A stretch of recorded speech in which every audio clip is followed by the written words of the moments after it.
말씀 읽은 것으로 나누는 제목은 이것이 사실이냐 제목입니다. 네, 우리가 아까 읽었던 말씀의 7장 1절 말씀, 그 대제사장이 스데반에게 물었던 그 혐의 사실을 인정하느냐라는 말로 그런 의미로 했던 말입니다. 이것이 사실이냐. 여러분, 우리 주님께서 죽으시기 전부터 계속해서 앞으로 있을 일들에 대해서 제자들에게 말씀해 주셨죠. 성경 이야기에서 매우 상세하게 기술하고 있습니다. 부활하실 것에 대해서, 그리고 그 후에 보내실 성령님에 대해서, 또한 그 후에 이어질 복음의 전파가 제자들을 통해서 어떻게 성취되고 이루어질 것인가에 대해서 예수님께서 아주 자세하게 말씀해 주셨습니다. 우리가 지금까지 확인한 부분은 이 내용들을 하나도 빠짐없이 착착 성취해 나가고 있으셨다 하는 것이 지금까지 우리가 사도행전을 통해서 확인한 사실들입니다. 사도행전이라는 책은요, 한마디로 예수님의 약속이 역사 속에서 어떻게 성취되었는가를 증명하는 책입니다. 그런데 이 사도행전은 그 어떤 사도도 이 사도행전이라는 책의 주인공이 아닙니다. 베드로도 주인공이 아니고, 야고보도 아니고, 사도 바울도 아닙니다. 예수 그리스도께서 이 책의 주인공이신 것과 그가 하나님의 아들이신 것, 또한 그가 메시아이심을 믿는 그 믿음의 공동체가 이 땅에 어떻게 뿌리를 내렸는지 바로 그 이야기를 해주는 책이 바로 이 사도행전입니다. 사도행전 1장 8절의 예언이 어떻게 성취되었는가, 그것이 기록된 책이 사도행전입니다. 마치 사도행전은 교회 평전과 같습니다. 여러분, 평전이 뭔지 아십니까? 평전은 바이오그래피 같은 자서전과는 다릅니다. 자서전은 본인이 쓰는 것이고, 죽기 전에 평전은 어떤 이가 죽고 나서 다른 이가 그의 삶을 종합해서 써주는 책, 그걸 평전이라고 합니다. 사도행전은 교회 평전 같습니다. 우리 사도행전 1장 8절 한번 찾아서 읽어보겠습니다. 오늘은 스크린에 없습니다. 열심히 찾아주시면 좋겠습니다. 제가 너무 편하게 해드리는 것 같아서 그렇지 않으려고. 자, 사도행전 1장 8절을 펴보시죠. 오늘 말씀 찾는 것은 다 사도행전에서만 나오니까 찾기 어렵지 않으실 겁니다. 1장 8절을 같이 한번 읽어볼까요? 시작. 오직 성령이 너희에게 임하시면 너희가 권능을 받고 예루살렘과 온 유대와 사마리아와 땅 끝까지 이르러 내 증인이 되리라 하시니라. 아멘. 오늘 우리 앞에 놓인 이 본문 말씀은요, 사도행전이라는 빵 덩어리라고 한번 생각을 해보세요. 사도행전 자체가 큰 빵 덩어리다라고 생각해보세요. 그런데 이 빵 덩어리를 6개 조각으로 나눴다 생각해 보십시오. 바로 그 첫 번째 조각이 오늘 본문 말씀과 같아요. 6개 조각으로 나누는 사도행전이라는 큰 빵 덩어리가 있고요. 그거를 조각으로 나눴을 때 첫 번째 조각의 맨 마지막 단면, 그것이 지금 우리가 읽은 본문 말씀이에요. 그게 6장 7절 말씀이었습니다. 여러분, 이스라엘 안에는요, 누가 참 이스라엘이냐라는 이러한 질문이 너무도 오래된 질문입니다. 포로기 시대라면 잘 모르실 수 있죠. 남유다가 완전히 멸망한 시기가 586년입니다. BC죠. 기원전, 예수님 모시기 전에. 그래서 바벨론으로 잡혀가지 않습니까? 그때부터 시작된 시기가 포로 시대라고 부릅니다. 그래서 마카비 혁명이 168년에 이어지거든요. 그것도 BC죠. 기원전. 그 마카비가 이제 혁명을 일으켜가지고 군사혁명이에요. 저항운동을 일으켜서 헬라로부터 독립을 합니다. 그러면서 시작된 왕조를 뭐라고 부르냐면 하스모니안 왕조 이렇게 부릅니다. 그래서 예수님 오시기 전까지 말라기 선지자부터 예수님 오시기 전까지의 그 400여 년 시간이 반으로 쪼개져요. 200년은 포로기, 그 다음 200년은 하스모니안 왕조 시대, 이렇게 부릅니다. 그 모든 이 두 시대를 통해서도 지금까지도 여전히 그 이스라엘 안에서, 유대인들 안에서 정말 핫한 이슈가 되는 질문이 하나 있습니다. 그것은 뭐냐면 누가 참 이스라엘인이냐? 그거는 지금도 묻고 있어요. 지금의 이스라엘도 누가 진짜 유대인이냐라는 질문 말입니다.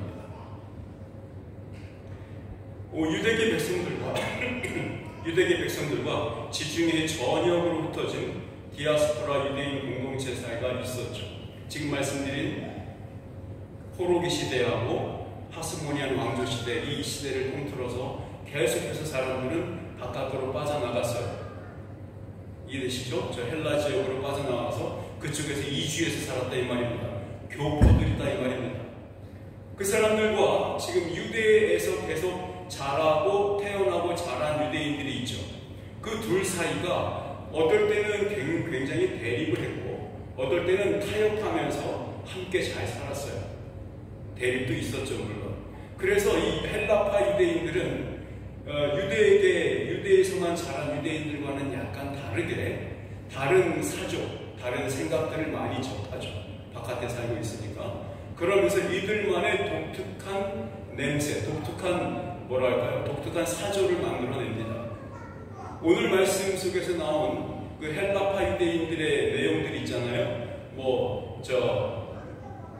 구레네 사람들, 알렉산드리아 사람들 나왔죠, 그죠? 그 길리기아 사람들, 이 사람들이 바로 그런 사람들이에요. 그런데 오순절 성령 강림 이후에 그 시기에 예수 공동체가 세상에 모습을 드러내기 시작하면서 이 예수 공동체 내부에서도 그 당시의 사회가 아주 골마 터졌던 그 이슈가 터져나왔던 적이 있었지 않습니까? 바로 그것이 헬라파 유대인들의 과부들이 그 구제의 명부에서 계속해서 빠지니까 그것을 불만을 터뜨렸고 그것 때문에서 사도들은 지도자들을 7명을 뽑지 않습니까? 바로 그것처럼 예수 공동체 안에서만 있었던 문제가 아니고 공동체 바깥에, 예수 공동체 바깥에 원래 유대 사회에서 있었던 아주 골마 터진 문제가 유대계와 헬라계의 대립이었습니다. 그때 우리가 살펴본 말씀은 그 예수 공동체 안에서 이 사도들은, 우리가 사랑하는 이 사도들은 자기들의 임명권, 그 임명권을 자기만 딱 갖고 있지 않고 나누었어요. 그러니까 사도적인 권위를 나누는 게 아니라 지도자를 세워서 함께 지도해가는 파트너십을 허용을 한 겁니다. 그래서 교회가 굉장히 새로워지고 준비된 역할을 하게 될 수 있었죠. 그래서 예수 공동체는 옛 성전이 품고 있던 마치 암세포와 같은 그런 것으로부터 더 이상 흔들리거나 더 이상 위협받지 않게 된 것입니다. 견고해졌어요. 어떤 것이 암세포와 같은 것이었을까요?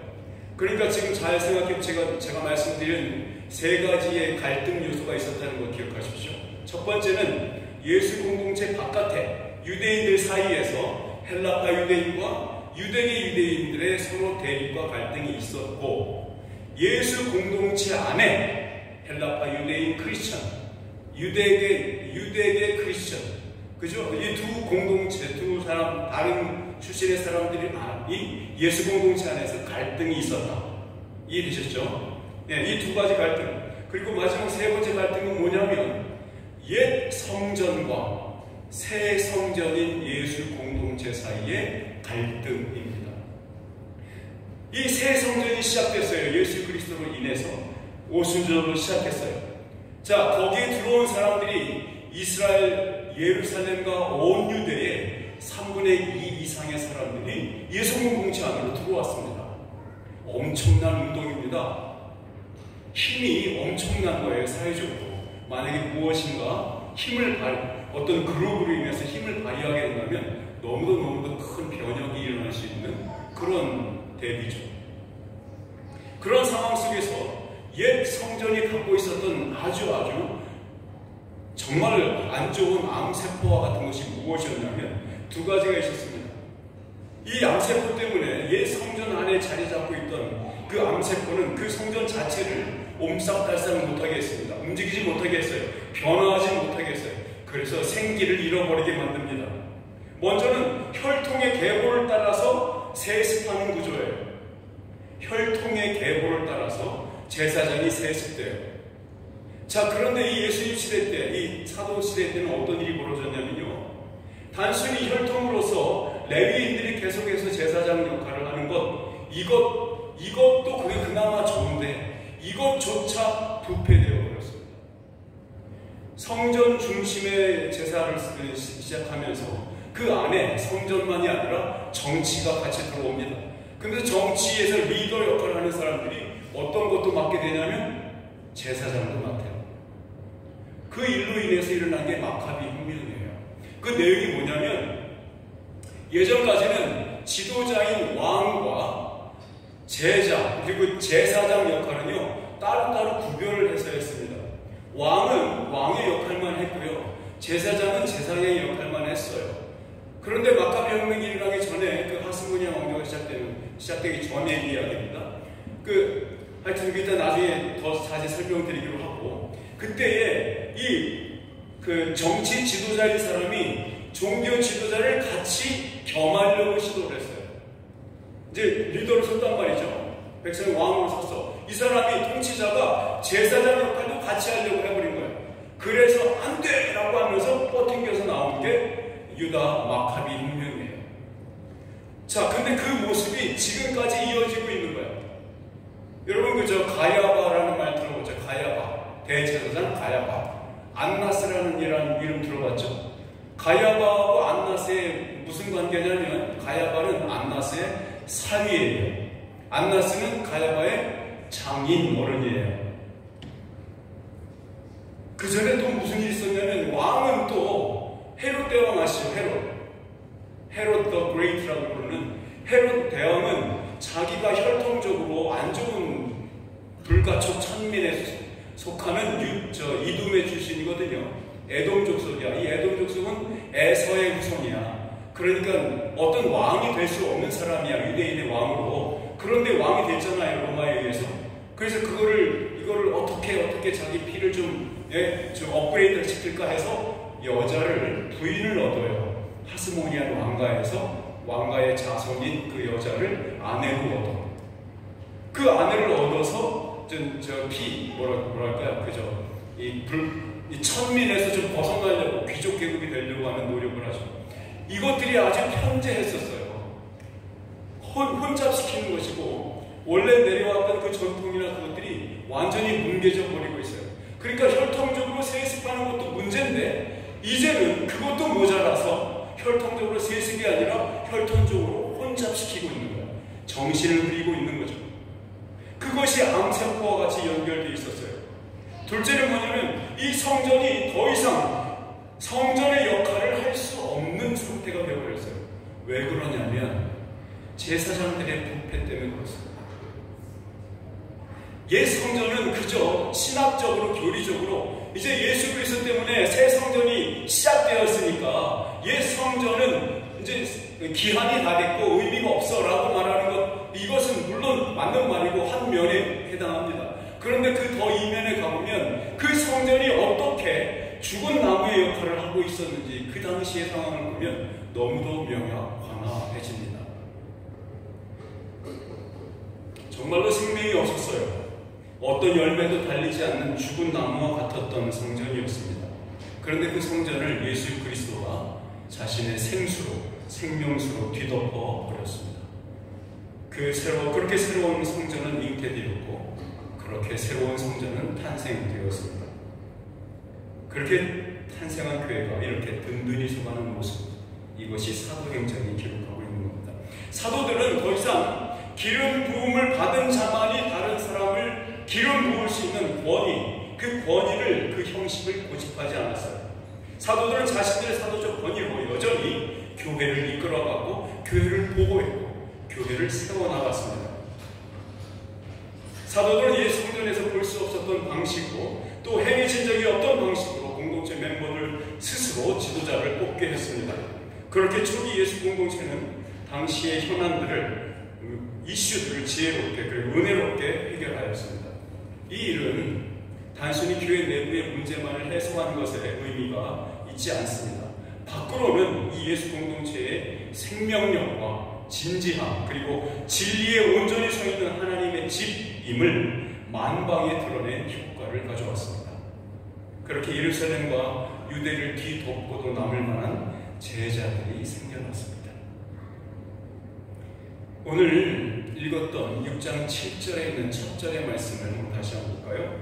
사도행전 6장 7절에 있는 말씀입니다. 같이 한번 읽읍시다. 시작. 하나님의 말씀이 점점 왕성하여 예루살렘에 있는 제자의 수가 더 심히 많아지고 허다한 제사장의 무리도 이 도에 복종하니라.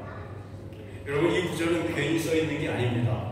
아까 말씀드린 것처럼 6개의 빵 덩어리로 잘라진 큰 빵 덩어리 사도행전, 거기에서 첫 번째 빵 덩어리의 마지막 칼로 쓸려진 단면이라고 보시면 돼요.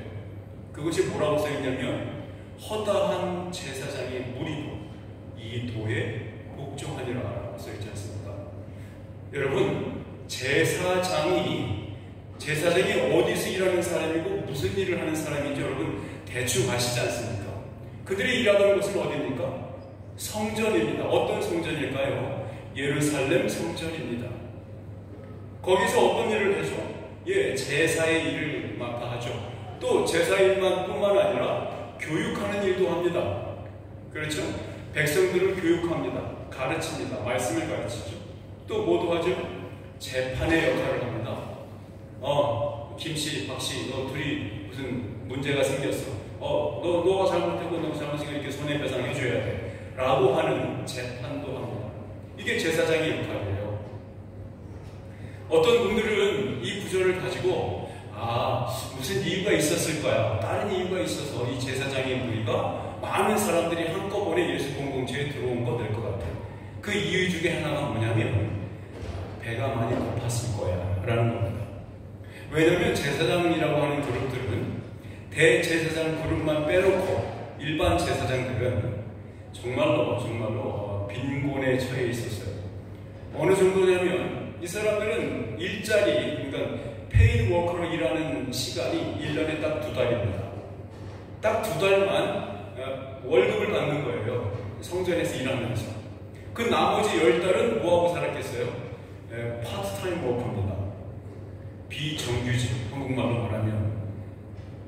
그런데 이 사람들이 그렇게 해서 파트타임으로 일한 10달 동안에 매번 벌어들이는 수입들, 그 수입의 10분의 1은 또 대제사장의 손으로 주머니로 들어가야만 합니다. 11조를 내야 하니까. 그러니까 생각해 보십시오. 제사장들의 그룹이 얼마나 빈궁했고 먹거리가 정말로 불편했는지 생활고에 시달렸을 것 같아요. 아마도 그래서 이 예수 공동체는 밥을 잘 주니까 아무도 배고픈 사람이 없으니까 수많은 사람들이 자기의 재산을 전부 다 바쳐서 모든 공동체가 부족함이 없이 결핍이 없는 공동체였으니까 그 소문을 듣고는 제사장들이 이제 배골치 않겠구나 라면서 예수의 공동체에 들어왔다고 생각하는 학자들도 있어요. 그런데 그런 것만으로 보기에는 너무도 이상하지 않습니까? 왜냐하면 이 단순히 빈곤만이라는 이유만으로 제사장의 무리가 예수님의 가르침에 복종한다는 것은 참으로 이해하기 어렵습니다. 그 의도가 충분히 설명되지 않죠.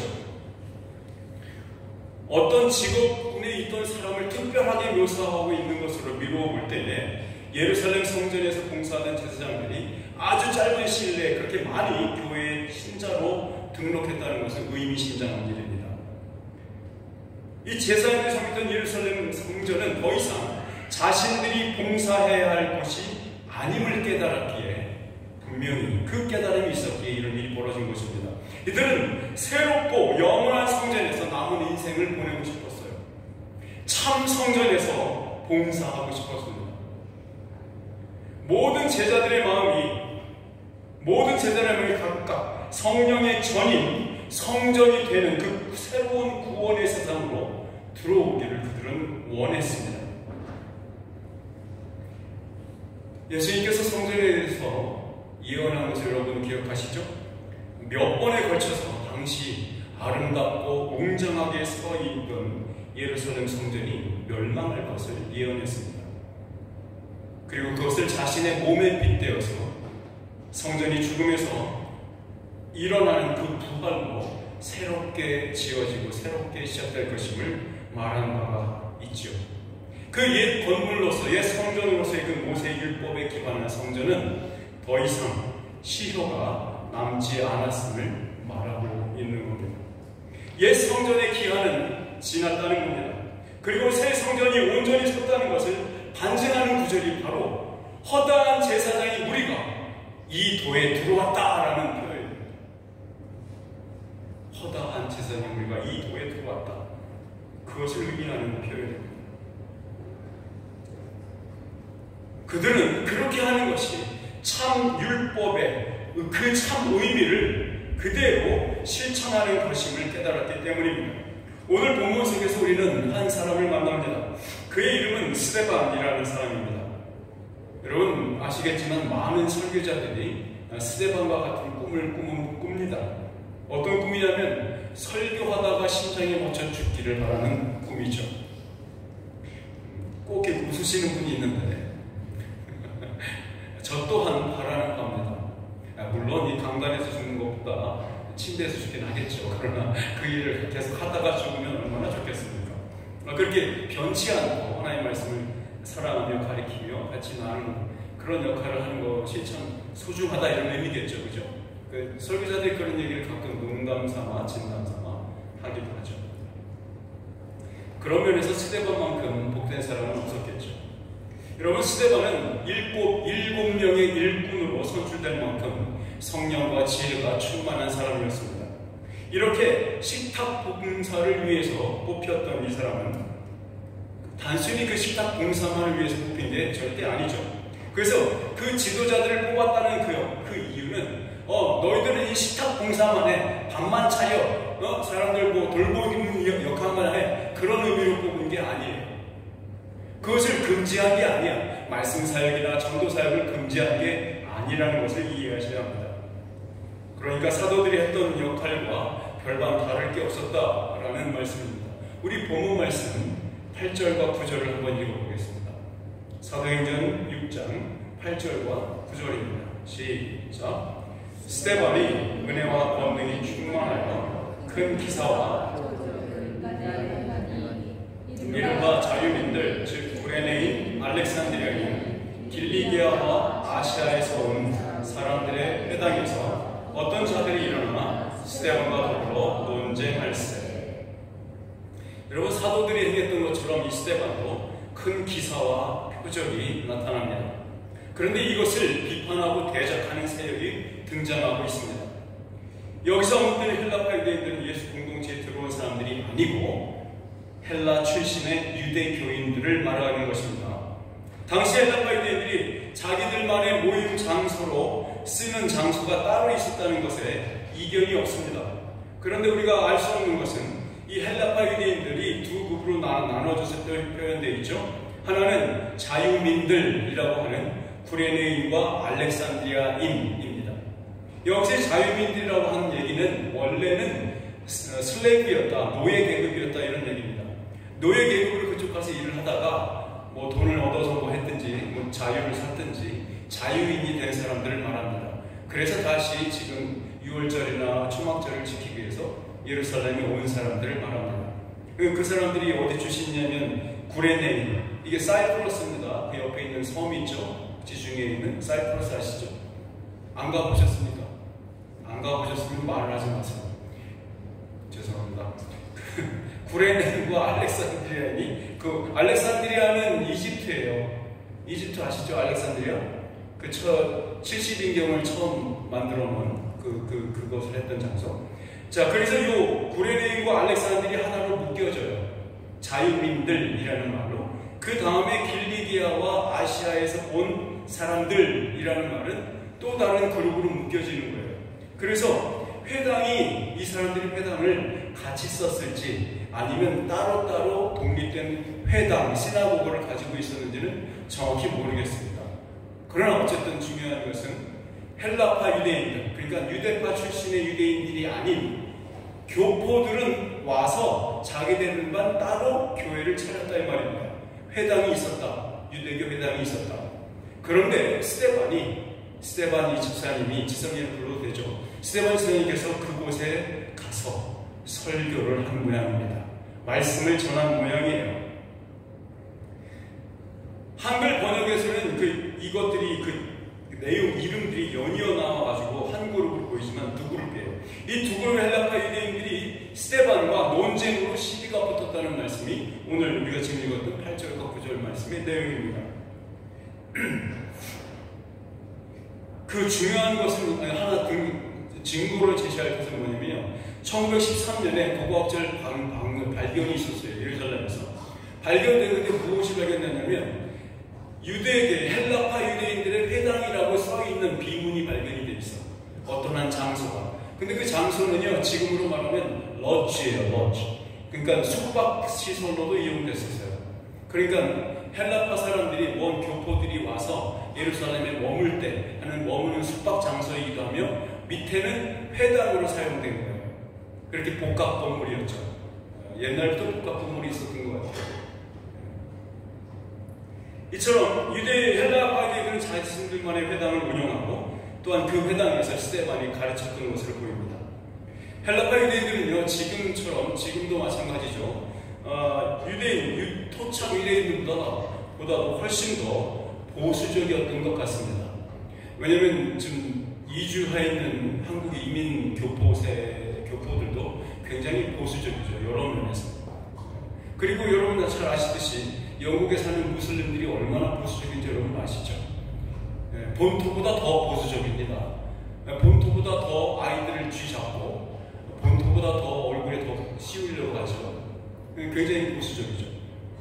오늘 지금 이 본문에서의 논쟁의 요점이 무엇이었을까요? 스데반과 이 헬라파 유대인들의 사이에서 무엇이 논점이 되었을까요? 무엇으로 악유행을 하고 있는 것일까요? 우리 10절에서 11절 말씀을 같이 한번 읽어봅시다.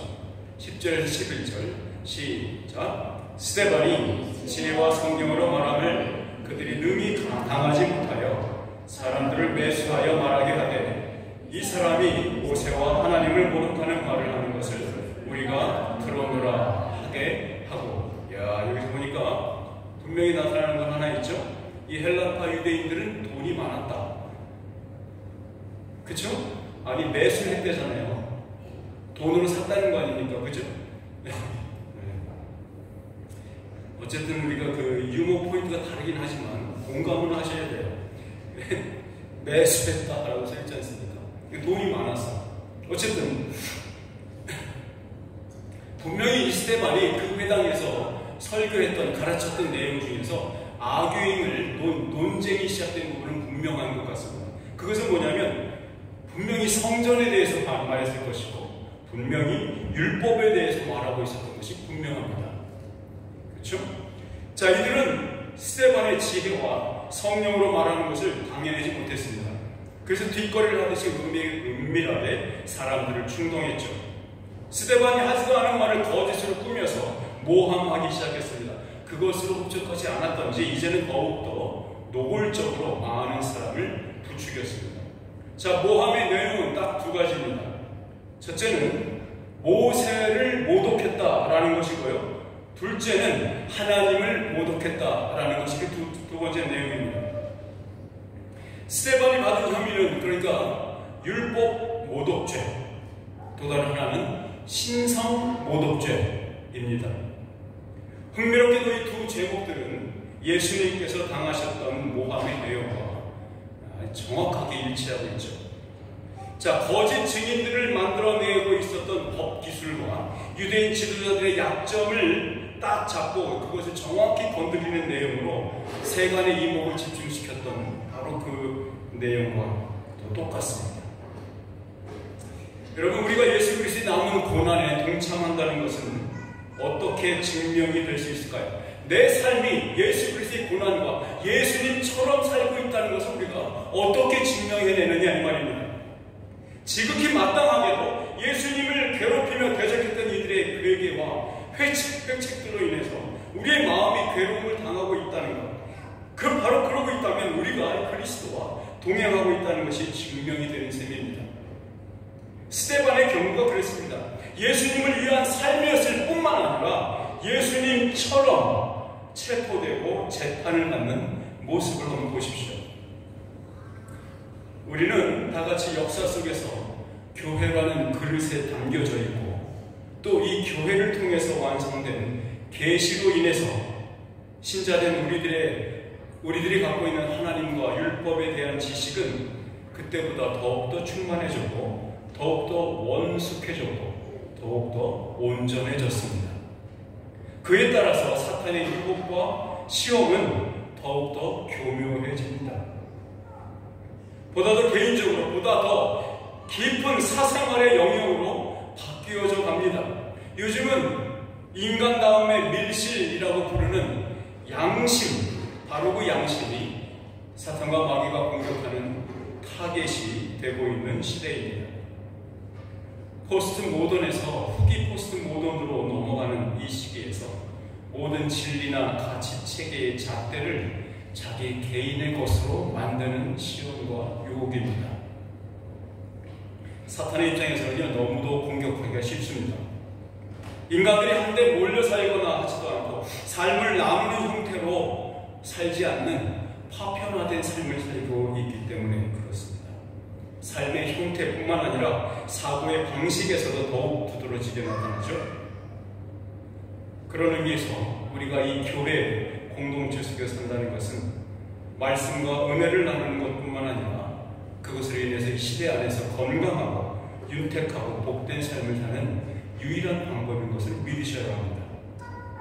단순히 우리가 삶을 나누어서가 아닙니다. 형제 자매로서 삶을 나누어서가 아니라 우리 모두가 예수 그리스도의 생명을 힘입어 살고 있는 바로 그 삶을 나누기 때문에 힘이 있는 것입니다. 그래서 복된 것입니다. 어떤 면에서는요, 아직도 신약의 교회도 여전히 구원에 관한 배타적일 수밖에 없고 독점적일 수밖에 없습니다. 우리는 그것을 부인할 수 없어요. 만약에 우리가 그것을 부인한다면, 그것을 용인하고 그것을 아무것도 아니라고 생각한다면 우리 기독교인 거듭난 자라는 정체성은 없어지고 맙니다. 그러나 유대교가 가졌던 것에 비해서 분명히 새 공동체, 예수 그리스도의 공동체가 가졌던 분명히 다른 점은 혈육의 관계인 혈통으로 하나님 나라의 백성으로 지위와 신분이 계승되는 것이 아니라 아브라함이 구원 얻은 방법 그대로 믿음으로 구원 백성이 된다는 것입니다. 이 충족성은 누구에게나 열려있는 문과 같습니다.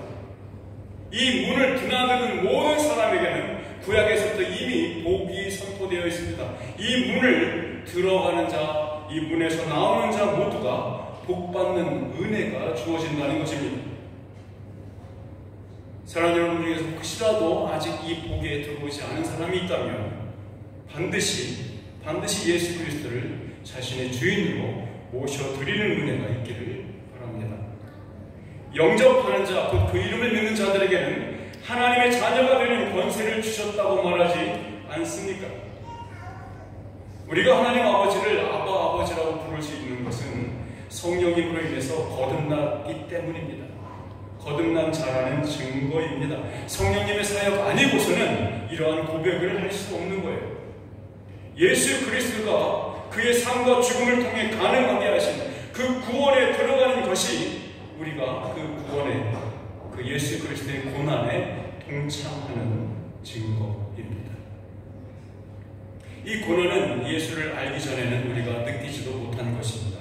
생각지도 못한 것입니다. 우리가 경험하거나 우리가 무엇인가 어떤 것을 선택할 때 걸림이 된 적이 없던 겁니다. 예수를 믿고 나서야 이래도 되나? 이것은 좋아하실까?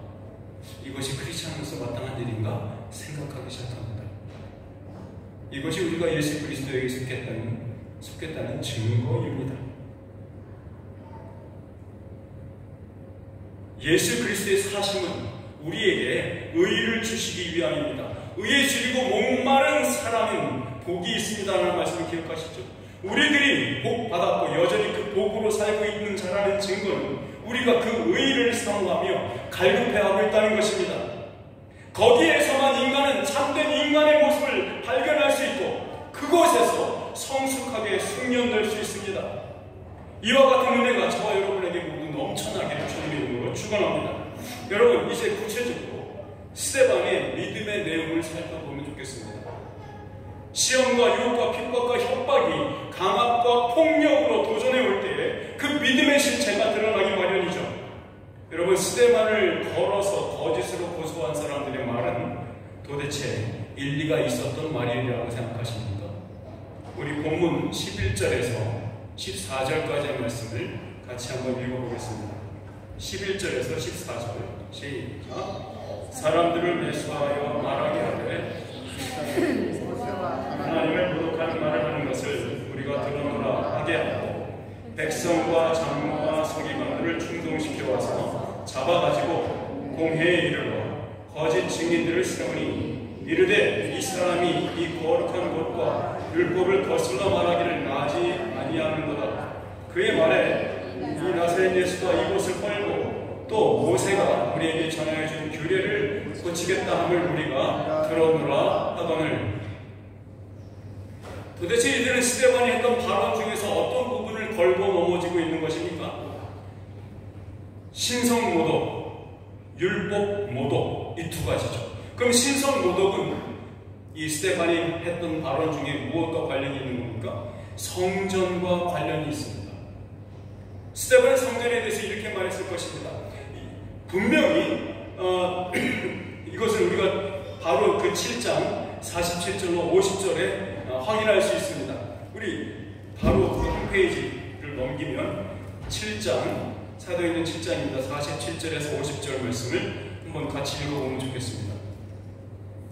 같이 읽어보죠. 시작. 솔로몬이 그를 위하여 집을 지었느니라. 그러나 지극히 높으신 이는 손으로 지은 곳에 계시지 아니하시나니 선지자가 말한 바 주께서 이르시되 하늘은 나의 보좌요 땅은 나의 발등상이니 너희가 나를 위하여 무슨 집을 짓겠으며 나의 안식할 처소가 어디냐. 이 모든 것이 다 내 손으로 지은 것이 아니냐 함과 같으니라. 여러분, 전통적으로 성전은 유대인들에게 있어서 하나님의 임재를 경험할 수 있는 아주 유일한 공간으로 이해되어 왔습니다.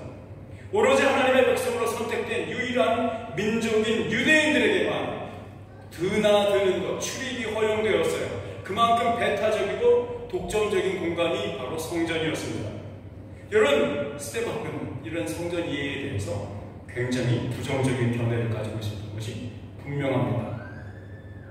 예루살렘 성전은 스데반이 이렇게 말하는 겁니다. 여러분, 예루살렘 성전은 더 이상 하나님이 임재하는 공간이 아니야 라고 말하는 거예요. 어느 누구도, 당신들 형제들 어느 누구도 이 성전을, 이 예루살렘 성전을 통해서 하나님을 만날 수 없어 라고 얘기하고 있는 겁니다. 한번 생각해 보세요. 스데반이 이야기를 할 때 그들의 삶의 중심이었던 예루살렘 성전을 자기 자신의 마음의 가장 큰 중심으로 뒀던 사람들에게 말하는 겁니다. 그 성전 쓸모없어. 그 성전에 하나님 안 계셔. 그 성전에 가도 하나님 만날 수 없어 라고 얘기하고 있는 겁니다. 오히려 스데반은 이렇게 말함으로써 성전의 본래 의미를 다시 이야기하고 있는 셈이죠. 이제 예수 그리스도로 인해서 제사가 완성이 되었으므로 앞으로는 예수 그리스도라는 인격체를 통해서만 하나님께 예배하러 나갈 수 있다고 말하고 있는 것이 이 스데반의 말입니다. 지극히 높으신 이는 하나님 자신의 아들이신 예수를 통해서 새 성전을 건축했다고 말하고 있는 거예요. 이 새로운 성전은 만물 가운데에 충만하다고 스데반은 말합니다. 아버지의 보좌인 하늘과 아버지의 발등상인 이 땅, 그분의 아들이신 예수 그리스도를 통해서 이 우주 공간을 가득 메우고도 남는 제사를 완성하셨다고 말하는 것이 이 스데반의 말의 내용입니다. 여러분, 스데반의 눈이, 스데반의 인식이 얼마나 복되고 아름답습니까? 하나님의 일을 볼 수 있는 눈이며 그에게만 온전한 영광을 돌리는 믿음이 아닙니까? 곧이어서 스데반은 자신에게 씌워진 율법 모독의 혐의를 이렇게 스스로 변호합니다. 사도행전 7장 51절에서 53절입니다. 51절에서 53절 같이 읽겠습니다. 목이 곧고 마음과 그의 할례를 받지 못한 사람들아, 너희도 너희 조상과 같이 항상 성경을 거스르는도다. 너희 조상들이 선지자들 중에 누구를 박해하지 아니하였느냐? 의인이 오시리라 예고한 자들을 그들이 죽였고, 이제 너희는 그 의인을 잡아준 자요 살인한 자가 되나니 너희는 천사가 전한 율법을 받고도 지키지 아니하였도다 하니라. 여러분, 스데반은 율법 모독의 혐의에 대해서 분명한 어조로 스스로를 변호하고 있습니다. 이 구절의 요지는 이것입니다. 너희들이 나에게 율법을 모독했다고 고소하고 있는데 실상은 너희들이 율법을 모독하고 있고 멸시하는 것도 모자라서 그 율법을 죽이고 있지 않냐라고 말하고 있는 겁니다. 여러분, 목이 곧았다, 목이 곧은 것은 우상숭배를 말하는 관용어 같은 겁니다. 이 말이 사용된 맨 처음 사례가 여러분 잘 아시듯이 모세가 시내산에서 십계명을 들고 내려오는 길에 그가 봤던 광경에 아주 그냥 분이 터져버렸죠. 분노가 머리끝까지 솟아오르면서 했던 말이 바로 이 말입니다. 목이 곧은 백성아, 우상 숭배를 하는 자들입니다. 아버지 앞에 겸손히 엎드리지 않는 자들이라는 뜻입니다. 이것은요, 심판의 언어입니다. 목이 곧다라는 말. 근데 이어서 스데반은 할례라는 율법을 의미하는 상징을 들고 나오죠. 뭐라고 합니까? 목이 곧고 마음과 귀에 할례를 받지 못한 사람들아 얘기하고 있지 않습니까? 이게 신명기 10장 16절에 있는 말씀이에요. 마음과 귀에 할례를 받지 못한 것. 이것이 신명기를 가지고 얘기하는 거 있어요. 그렇게 너희들이 율법을 잘 지킨다고 하면서도 너희는 너희 조상들이 했던 짓을 그대로 하고 있구나. 너희들이 할례를 받았다고? 그런데 마음과 너희들의 귀는 왜 할례를 받지 못했느냐? 내 말을 왜 못 알아듣느냐? 라고 얘기합니다. 너희들이 내가 율법을 모독했다고 지금 나를 고소하고 있어? 아니야. 너 자신을 봐봐. 니네가 진짜 율법을 모독하는 자들이야. 라고 말하는 겁니다. 너희 조상들은 지금까지 하나님께서 보내주신 그 선지자들을 다 때려 죽였지? 그런데 너희는 또 누굴 때려 죽였니? 나사렛 예수를 죽였잖아. 너희는 율법을 모독한 자뿐만 아니라 살인자야. 살인함으로써 십계명을 어긴 자야 라고 말하는 겁니다.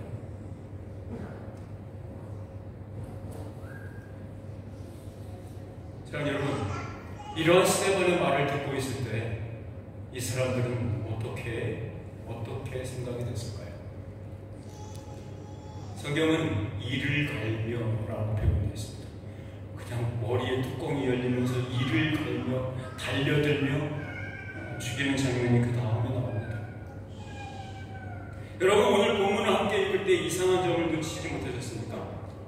이토록 인생의 마지막 순간을 진리에 사로잡혀서 하나님의 말씀을 대언하고 있는 이 장소, 이 순간에 대해 성경은 이 스데반의 모습에서 다른 형태로 이미 이 일들이 벌어지기 전에 무엇인가를 하나님께서 스데반에 대해 심어주고 있다는 장면을 눈치채셨습니까? 우리 그 말씀을 한번 읽어보시죠. 본문 15절입니다. 6장 15절 말씀 같이 읽어봅시다. 시작. 공회 중에 앉은 사람들이 다 스데반을 주목하여 보니 그 얼굴이 천사의 얼굴과 같더라.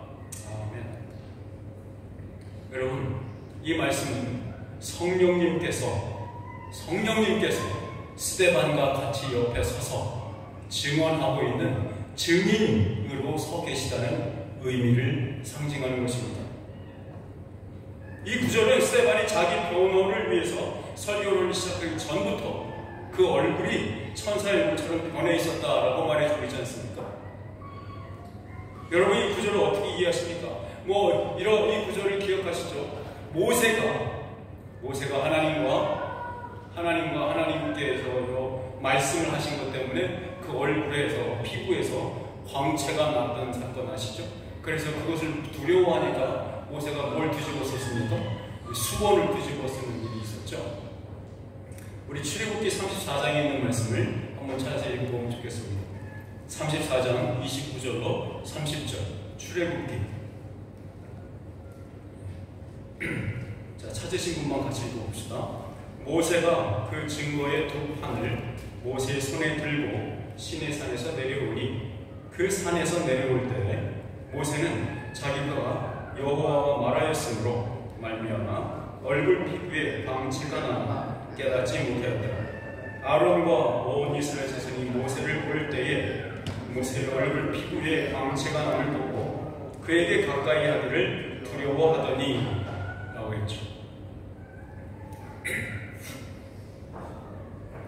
여호와와 말하였으므로 하는 구절이 설명하듯이 모세가 모세의 얼굴 피부에서 광채가 났던 이유는 여호와와 함께 말한 것입니다. 그렇죠? 여호와와 함께 말한 것, 그 결과로 모세의 얼굴의 피부에서 광채가 난 거예요. 근데 스데반의 얼굴도 모세가 그랬듯이 천사의 얼굴과 같았다라고 표현하고 있죠. 그런데 이러한 역사는 무엇을 증거하는 것이냐면 스데반의 말과 모세의 말이 정확히 일치한다는 것을 드러내는 얼굴의 증거입니다. 그러므로 스데반이 스스로를 변호하기를 시작하는 그 변증을 시작하기도 전에 이러한 얼굴을 가졌다는 것은 무엇을 의미합니까? 이겁니다. 이 말을, 이 설교가 시작되기도 전에 하나님께서 이 스데반을 그 많은 공회원들 앞에서 무엇을 선언한 것입니까? 이 사람이 하는 말은 다 내 말이다, 이 얘기입니다. 쉽게 말하면 하나님께서 이렇게 증거를 보여주고 있는 셈이죠. 내 말이 모세의 말이었던 것처럼, 모세 얼굴에서 광채가 나는 것처럼 스데반이 하는 말, 스데반이 지금 하고 할 이 말이 내 말이야 라고 하고 있는 겁니다. 그래서 스데반의 얼굴에서 천사의 얼굴이 나타나기 시작합니다. 이 스데반이라는 초기 예수 공동체 지도자 중 한 사람이 앞으로 할 모든 말에 대해서 하나님은 그 진술의 신빙성과 그것이 하나도 틀림없음을, 또한 그것이 자기 자신의 마음을 그대로 증언하고 있다는 것을 모든 이스라엘 지도자들 앞에서, 사내들인 공회 앞에서 확증하는 사건입니다. 마치 이 사람의 입에서 나오는 모든 말은 하나도 틀림이 없어. 너희들은 이 사람의 말을 들어야 돼. 마치 예수님께서 세례받고 나오시면서 또한 변화산에서 그리고 제자들과 함께 있었던 그때에 보여주셨고 들려주셨던 하나님의 음성과 임재의 징표와 같은 것이었습니다. 질문이 하나 남죠. 그러면 우리는 스데반과 같은 천사의 얼굴을 가질 수 있을까? 하는 질문. 여러분은 그런 질문이 생겨나지 않습니까? 아마도 이유는 그것이겠죠. 얼굴에 자신이 있어서. 제가 오늘 죄송한 일을 여러 번 하는 것 같아요. 자, 여러분, 이거는 성형수술 얘기가 아니잖아요. 그죠? 성형수술이 아닌 마음의 수술로 그 진리의 빛이 여러분의 마음을 꿰뚫고 여러분의 마음을 붙잡을 때에 여러분의 얼굴은 스데반 얼굴처럼 빛나는 겁니다. 하나님께서 여러분의 마음에 담겨진 그 진리의 빛이 진짜라고 확증해 주는 것, 이것이 우리가 스데반의 얼굴과 같은 얼굴, 천사 얼굴이 되는 거 아닐까요? 그 얼굴 빛은 얼굴 팩에서 나오는 빛이 아닙니다. 하나님의 영광을 사모하는 갈급한 심령에서 뻗어나오는 그 의의 빛입니다. 그것이 우리의 얼굴에서 나오는 것입니다. 우리의 입술에서 나오는 말은 예수님의 가르침 그대로입니까? 여러분의 삶은, 우리의 삶은 예수 그리스도의 사심 그대로입니까? 오늘 본 말씀은 2000년이 지난 우리에게도 여전히 강력한 의미를, 강력한 도전을 해오고 있습니다. 교회를 통한 성령님의 구원 역사는 예루살렘의 유대인들 대부분을 휘감았고 이어서 사마리아에 의해서 이방인들을 향한 역사의 물꼬가 오늘 터지고 있는 겁니다.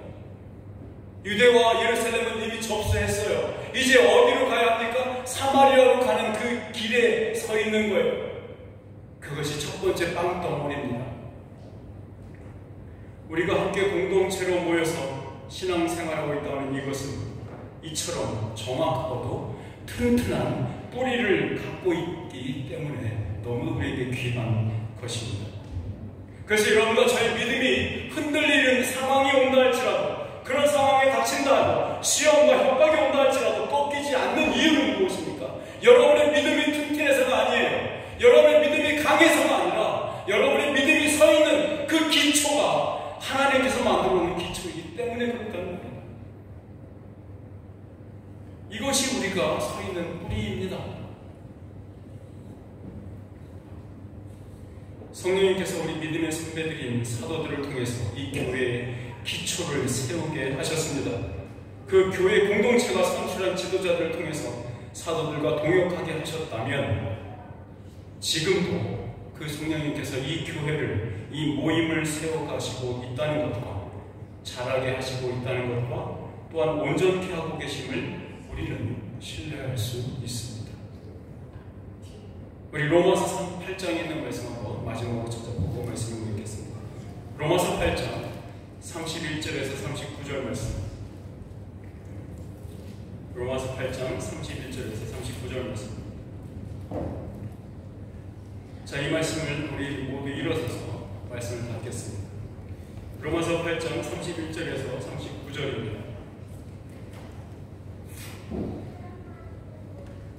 교독합시다. 그런즉 이 일에 대하여 우리가 무슨 말 하리요? 만일 하나님이 우리를 위하시면 누가 우리를 대적하리요? 자기 아들을 기지 아니하시고 우리 모든 사람을 위하여 주시니가 어찌 그 아들과 함께 모든 것을 우리에게 주시지 아니하겠느냐? 누가 능히 하나님께서 택하신 자들을 고발하리요? 의롭다 하신 이는 하나님이시니 누가 정죄하리요? 주실 뿐 아니라 다시 살아나신 이는 예수 그리스도시니 그는 하나님의 편에 자여 우리를 위하여 강구하시니라. 누가 우리를 그리스도의 사랑에서 끊으리요?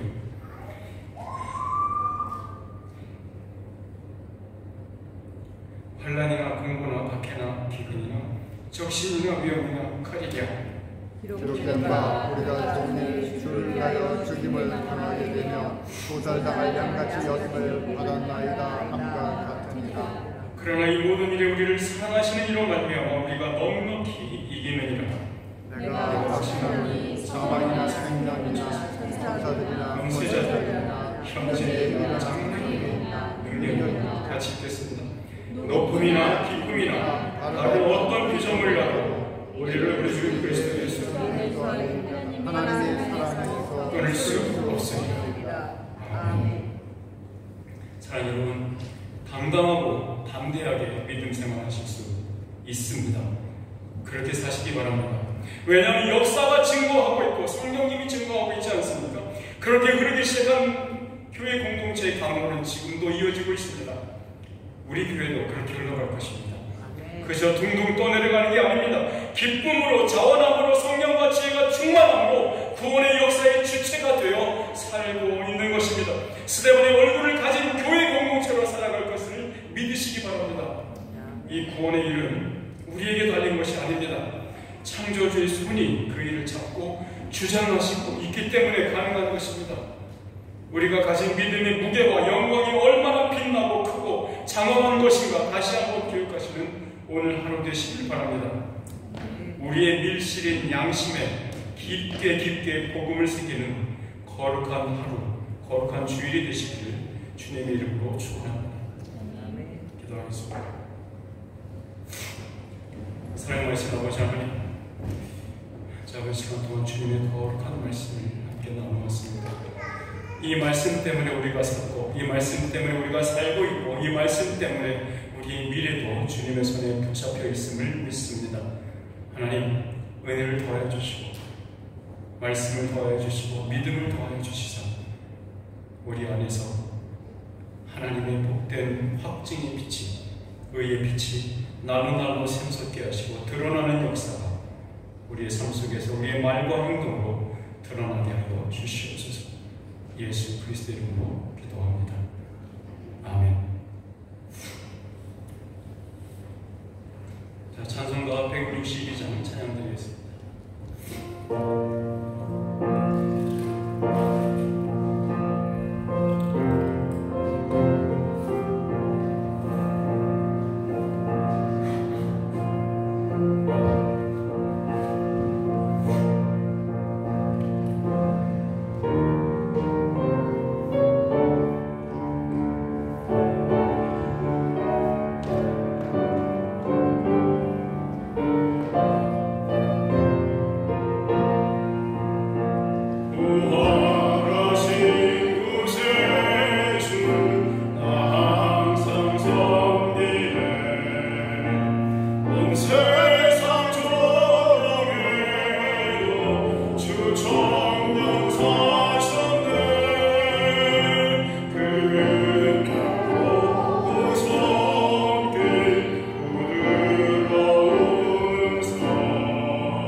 생수의 생명의 강물이 흘러넘치게 하여 주옵소서.